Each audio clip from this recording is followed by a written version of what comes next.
Welcome everybody back to another Whiskey Quickie, and today we're taking a look at another product from somebody who we had on the podcast not too long ago. We had Hank Ingram talking about Ingram River Aged Spirits, and they just came out with a brand new release, and this is called Flagship.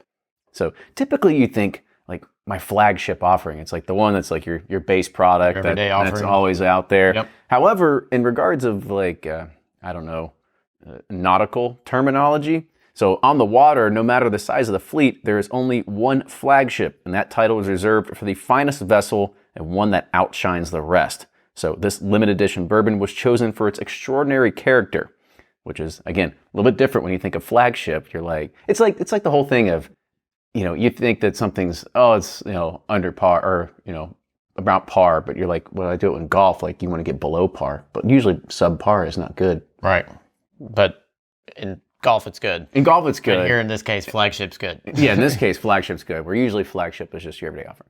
Anyway, back to the bourbon here. This is 100 proof, distilled in Indiana, and aged on the banks of Kentucky and Ballard County. And I don't have the price tag on here, but check the stuff here to the right. I'm sure we'll add it into it. But let's go ahead and dive into the nose here. All right. Yeah, I guess you can make it flagship when you actually age it on a ship. That would make sense, right? Yeah.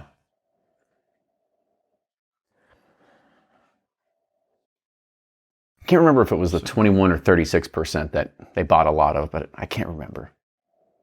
Yeah, there's a lot of baking spices. That's really pronounced, like allspice, a little nutmeg in there.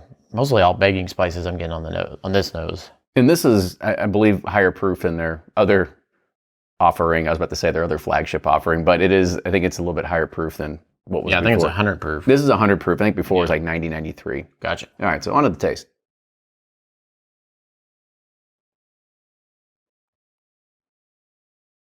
Some nice creaminess on the front end, and then it kind of really just transitions into those baking spices that are there. I'd say there's like a powdered sugar element to it. Yep.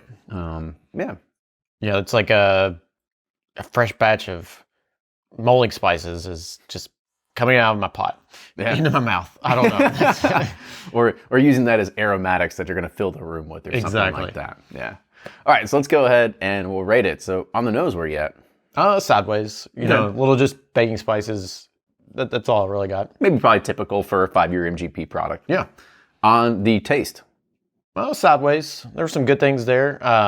I could go 3/4. Three-quarters. I really like the creaminess, and those baking spices were really good.